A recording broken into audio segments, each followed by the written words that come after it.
Good evening, everyone. I'm Georgia Davis, and welcome to AZ Illustrated Nature.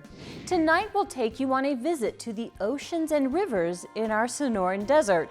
Learn about a book that addresses the science and the art of our delicate aquifers, and join us on an exploration of the San Pedro Riparian National Conservation Area, southeast of Tucson. But first, here's a look at today's top stories.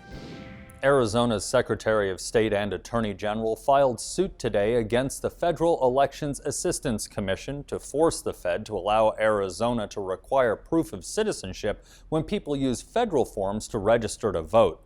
Arizona's law calling for that was recently thrown out by the U.S. Supreme Court. However, if a state form is used to register, Arizona can and does require proof of citizenship. The lawsuit was filed on behalf of Arizona and Kansas. Arizona Secretary of State Ken Bennett told Arizona Public Media that he does not expect the case to be wrapped up in time for the next year election cycle. The Arizona Department of Transportation says bicycling contributes more than $88 million to the state's economy. An ADOT study looked at money coming in from out-of-state cyclists, but does not include money spent by Arizonans on cycling. ADOT officials say this study helps put Arizona's bike industry in perspective because it shows Arizona is a destination for bikers. 3 southern Arizona schools are being recognized by the state for excellence in civics education. Sanita Valley Elementary School, along with Tanque Verde and Cienega High Schools, are being honored for their civics education classes. And that's a look at tonight's headlines.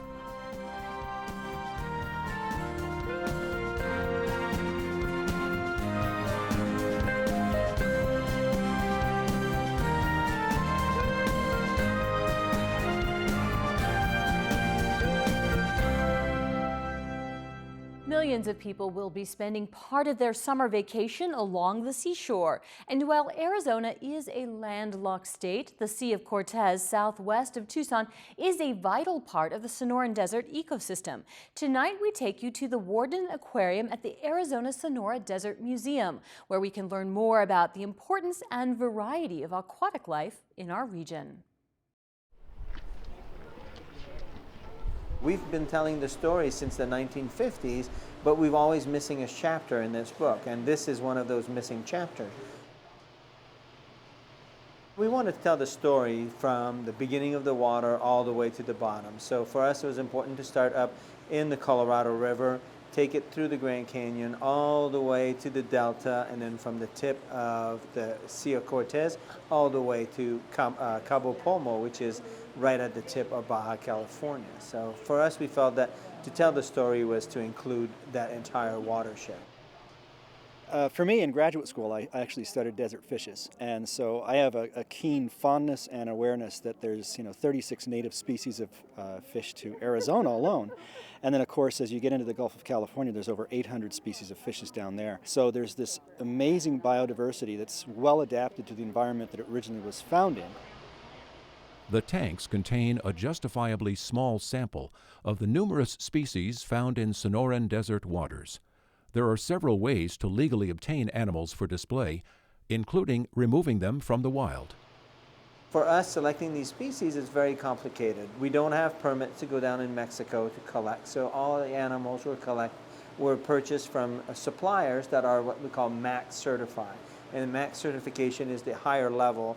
So all the big aquarium in the U.S., whether you're talking about Monterey Bay, Georgia Aquarium, are also following the same standard. So we know that these animals were collected responsibly without destruction of habitat.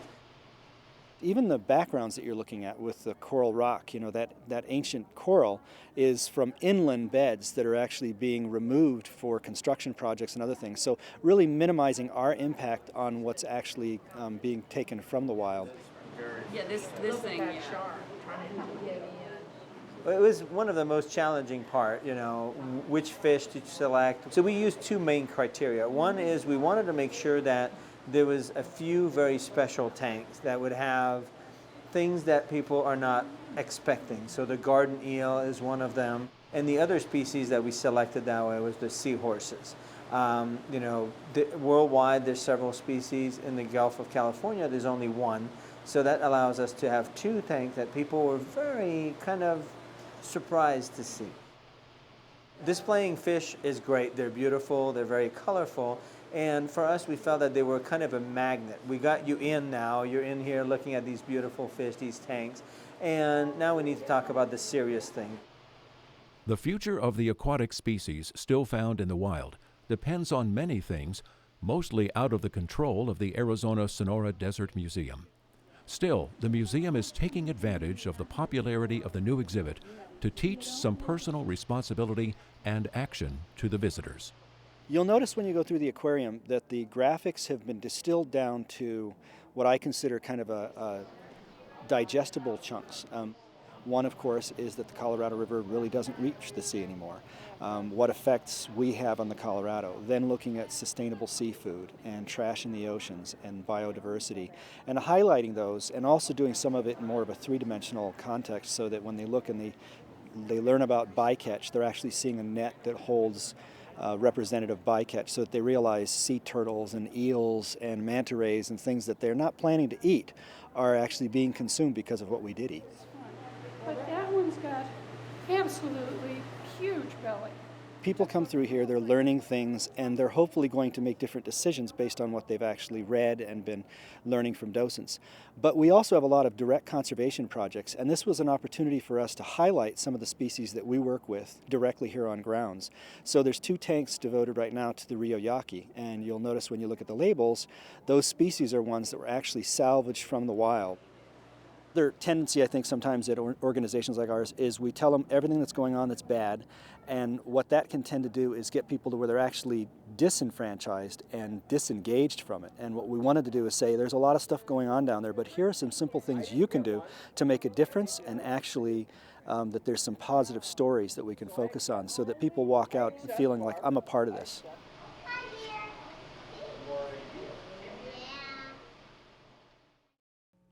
The aquarium biologist at the Arizona Sonoran Desert Museum actually attended the University of Arizona, which might seem like a strange place to learn about oceans and aquatic life. However, students can take multiple classes in marine biology.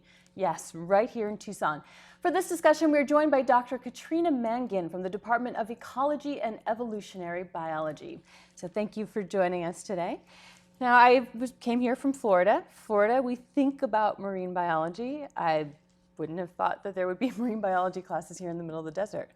Yeah, that's the question I always get, why marine biology in the desert? But I think there's a couple of reasons. First of all, the oceans are so important for everyone, not just people who live along the coast. So it's a good thing to teach people about the oceans in Tucson and in inland places. And also, people are so interested in the ocean, so it's a topic that interests a lot of people, including the students.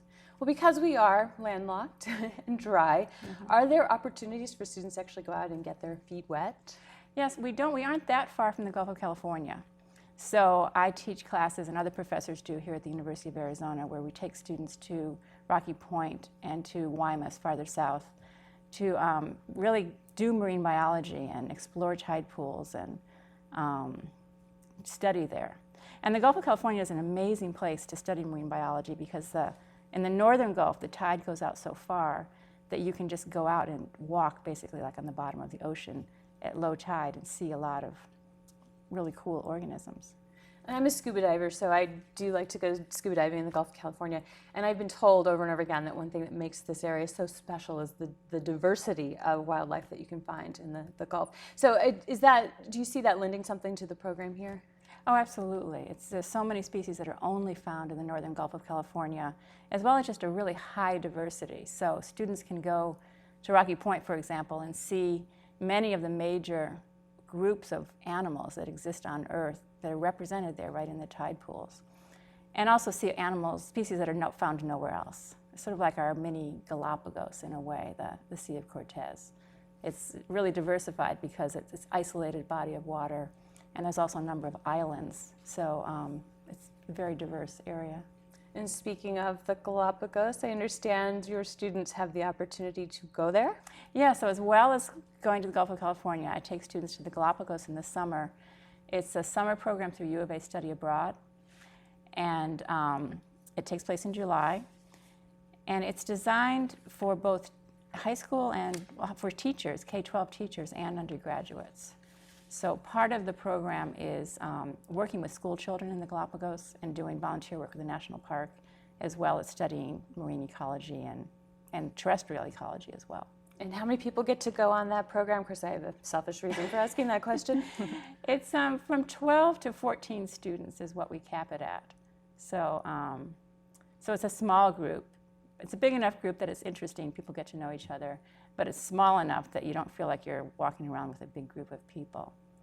And what about this Marine Discovery Program? What is that? So the Marine Discovery Program is a way for undergraduates here on campus to study marine biology, and they also teach kids about marine biology. So school children, grades 3 through 8, can come on campus as a school field trip, and they come to the Flanders Science Center, and they spend about 2.5 hours or so doing hands-on marine biology. So they dissect a squid, they dissect a shark, they look at live tide pool animals and get to handle them, and explore fish diversity and plankton, and then we have a big, beautiful aquarium, one aquarium there for them to look at the living animals. All in the desert.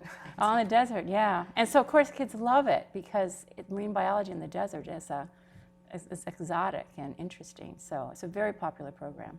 So it's not just classes, though. There is research going on here at the University of Arizona involving oceans and aquatic systems? Yeah, there is research. And actually, it's not just in ecology and evolutionary biology, but in other departments as well. So in my department, there's a professor working on marine viruses, Matt Sullivan. It turned out the marine viruses are extremely important in ocean ecosystems, and that viruses are very abundant. They're a natural part of the system. And also, there's Jeremiah Hackett studies plankton, called dinoflagellates, the type that cause red tides and bioluminescence in the water. And so he's doing research on those groups, as well as his students. And then in other departments, Rafe Sagarin in School of Natural Resources is studying human impact on the oceans. And then in geosciences, there's also professors looking at effects of climate change and past climates by looking at ocean systems. So you've started to touch on that already. You said earlier that oceans are important for everyone, not just people who are on the coast. Like, Right. in what ways, climate change being one of them? Right, well, one thing is that in terms of going back to the plankton in the ocean, so the little microscopic things floating around in the ocean, they produce up to 50 to 80% of the oxygen that we breathe. So that's very important. And also, they're the base of the food chain in the ocean. And since it covers most of the planet, that's really important. And many people depend upon fish for their food and for their protein around the world. So oceans really are essential to human health in many ways. And then climate change is affecting them. Right. All right, well, thank you so much for joining us today. Well, thank you.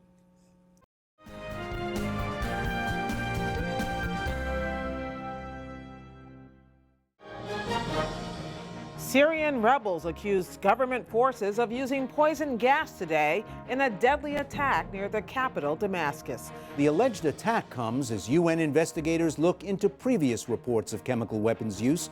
We explore how the use of poison gas could be confirmed.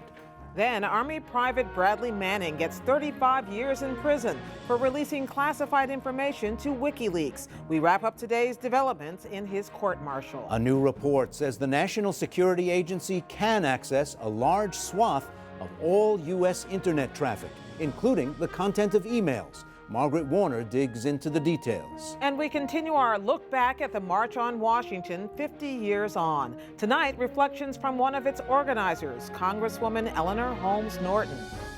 It was startling to see so many people come, and I remember standing at the Lincoln Memorial looking out. Looking out was what was the sight for me, because I could not see the last person. That's all I had on tonight's NewsHour. The federal government gathers data about your data. Courts say this doesn't invade your privacy. But to learn what a simple list of your communications can reveal, we looked at a program that examines email logs. The first thing that comes conspicuously out of the screen here is that there are 3 people that are very important in your life. Metadata and privacy on the next morning edition from NPR News.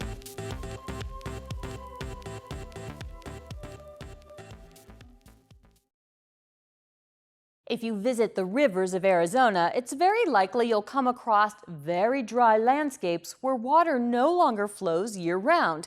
In fact, most Arizonans are used to seeing dry riverbeds, such as the Rillito and the Santa Cruz in Tucson, and the Salt River in the Phoenix area. Next, we bring you a recent interview with 2 of the 3 editors who participated in a book project taking up this important issue. It's called Groundwater: The Art, Design, and Science of a Dry River. Ellen McMahon is a professor in the University of Arizona's School of Art, and Beth Weinstein is the associate professor in the School of Architecture. So thanks to both of you for joining us. And so even just the fact that one of you comes from architecture, one of you comes from art, I mean, there's so many different people who have their hands on this project. So why take on so many perspectives? Well, I think one of the important things about this project is that it was led, we sort of led into it with design, art, humanities, and we took on a topic that's usually led by science. And so what we wanted to do, one of our goals was to look at science through these other lenses of these other disciplines. And so we started with a collaboration with the Rillito River Project, which is an art and science group. And they had already worked with Allison Deming, the poet, and Logan Phillips, the poet, and one of the creative writing graduate students, Nathaniel Brody. And when we got a grant to do this faculty research project looking at a dry river from all different points of view, and by the way, it was an interdisciplinary collaborative research project it was from the provost office at that point, but now the project, or the grant, is administered through Confluence Center for Creative Inquiry. But anyway, so the whole purpose of the project was to look at interdisciplinary collaborations and how different disciplines look at the same subject. And so, Beth, I want to talk to you because I know we were talking beforehand about the role of architecture and in this. So tell me about some of the projects and some of the contributions. Well, one of the things that initiated the project, or how Ellen and I got together around this, was this notion of research and science and creative practices, and the perhaps dilemma that oftentimes there's a lot of pseudoscience or inspiration from science, but not really science informing the design or the creative practice. So I think we were both really interested in seeing how we could bring scientists as consultants into the classroom, both for creative projects and more architectural propositions. So you mean making sure that when people are using science, that they're actually using the science instead of maybe some like popular wisdom that may or may not have like scientific For instance, background. for instance, the way this was manifest we started with a seminar that actually mixed both art, design, and graphic design students in it, and brought in the various scientists to inform. And then in the course of a design study that I taught afterwards, these scientists continued to come in and were really helpful in terms of shining some light on perhaps some preconceived ideas about how water plays out in the urban environment, and letting our students know, those are really nice ideas, but here's how the science and the politics of water issues in our cities come into play. So there were some projects that looked at, for instance, issues of energy and water and the repercussions on the built environment, or things dealing with markets and food production and what that has to do with water and the built infrastructures in our cities. So a number of the projects are leveraging those kinds of bits of information and proposing new kinds of architecture as a result. Well, what's really cool about this is, and I was looking at this last night, this book is gorgeous. You know, the cover, the binding, like everything is really thought out. So it's beautiful, but it's taking on a very serious message. And there was a quote, it was actually in the publisher's note, that I loved when I read it. And it was basically about escaping from the task of trying to parse a massive collection of data and the beginning to create meaning from it. So what does that mean, and how is that kind of epitomized by this project? Well, also in Catherine Jacobs' foreword to the book, she's had a long history of water research in Tucson, and she was appointed by Obama to lead the climate change assessment in Washington, and she's coming back this year. But what she says is, you know, we do have the science. We know that we're using more water than is replenishable, more of all of our natural resources. And it's not the science that we need, is we need to understand what that means for us. We need to, change our perceptions, change our behaviors, change our attitudes, change our actions in relation to that. And that's where humanities and design and fine art come into play. And the arts and design practices need to be more involved earlier on and not just brought in later by science to interpret. I mean, that's a strong and important role for art and design, but artists and designers have ways of thinking that make a big difference in creating meaning. And you get a beautiful product like this as a result. Well, thank you both for coming in today. Thank you very much.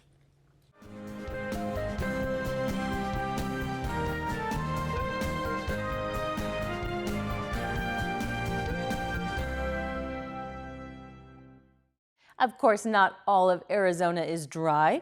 This Grand Canyon state is home to numerous riparian areas. These watery and rare habitats cover less than 2% of the landscape. However, these environmentally important areas are home to a high percentage of wildlife. To the west, you can find the Colorado River. To the north, the Hassayampa River is a popular riparian area. Here in southern Arizona, the San Pedro River forms one of these unique ecosystems also. In this segment, produced by Tom Klesby, we take you on an exploration southeast of Tucson.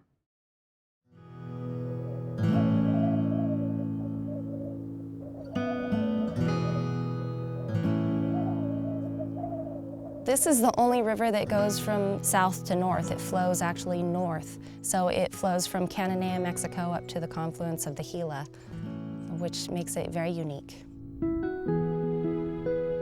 As you go north, it gets a little bit more wild. You get away from the people. There's not so much development around it. This kind of habitat, the cottonwood riparian forest, the river systems throughout the Southwest are threatened, are rare to begin with in a sea of desert or a grassland out here. And so it's a very special place in that sense. It's a very limited area of the Southwest that has perennial flows especially. This 40-mile stretch of the upper San Pedro River received its federal designation as a riparian national conservation area in November 1988. One of the main reasons is its water, a most precious and rare resource in desert environments. There are other reasons, too. Because it is such an important corridor, first of all, for a lot of migrating and resident birds. And then second, because of the habitat. We have mixed grasslands, we have mesquite bosques, and then we have the cottonwood willow gallery. And all of those are very important for diversity of a variety of species. Capitalizing on the towering cottonwoods and willows is a hawk from the tropics of Mexico that is one of the San Pedro's most iconic visitors. Greyhawks are a forest bird, and we don't have a whole lot of the lower elevation forests that a tropical forest bird like the greyhawk likes. But the San Pedro River, Sonoran Creek, those are two areas here in southern Arizona that still have the cottonwood and willow gallery forest, the riparian forest, that these kinds of birds gravitate toward. This river is a river of water, but it's more than that, it's a river of trees. If it was not for these trees, we would not have the greyhawks. There wouldn't be places to nest, there wouldn't be places to hunt. They love these big trees, and that gives them the shelter that they feel comfortable in. This is a great environment to be a forest raptor, and greyhawks are great tropical forest raptors that we're lucky to have here in southern Arizona. Though the most noticeable aspect of the San Pedro is the ribbon of green from the cottonwood willow forest, the more drab-looking grasslands and mesquite bosque habitats attract plenty of residents, too. The mesquite bosques are actually very important. It's one of the habitats that are endangered now. They have different layers of habitat within the whole habitat, and so that attracts a wide diversity of animals and insects, reptiles. They're also important as corridors for mountain lions and the bigger mammals. It's a nice day to be on the river. Well, it is a nice day to be on the river. Oh, yellow warbler overhead. One of the biggest mammals, the two-legged human variety, has lived along the river's banks for over 10,000 years. For the past few decades, human presence has been limited to visits, often starting at the San Pedro house. Here, the volunteer group, the Friends of the San Pedro, can guide visitors to the many recreational and educational opportunities the river offers. We have an awful lot of people who come right here to San Pedro House, and this is the jumping off point for a number of trails. The experience can be on the back of a horse, equestrian trail rides. It can be mountain biking, hiking, bird walks that we lead regularly. We have a weekly interpretive walk that starts here, and we also have cultural history walks. So these are among the ways that people experience the river, organized trips, but of course people are free to come down here on their own and explore the river on their own. Well, we're from Des Plaines, Illinois, and this is one of the better spots for birding because you get a lot of birds that cross over from the border in Mexico, and you get to see them.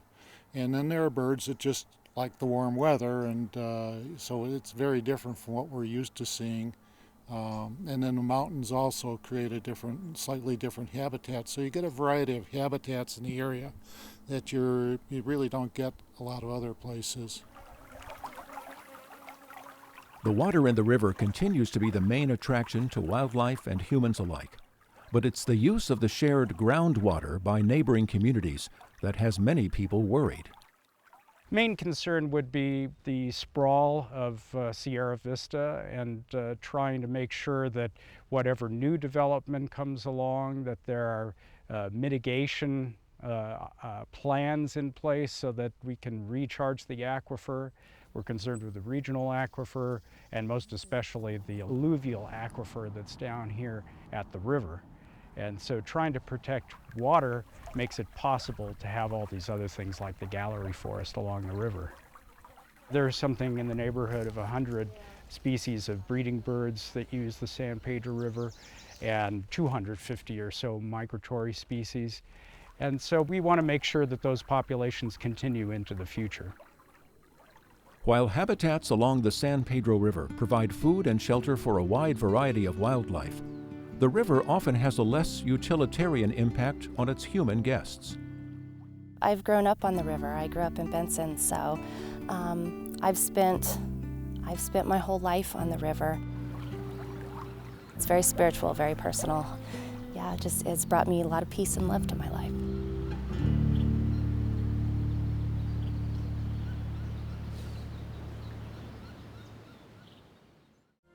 And that's our show. To post a comment on any of these stories or to keep up with the latest news, you can visit our website at azpm.org. I'm Georgia Davis. Thanks for watching.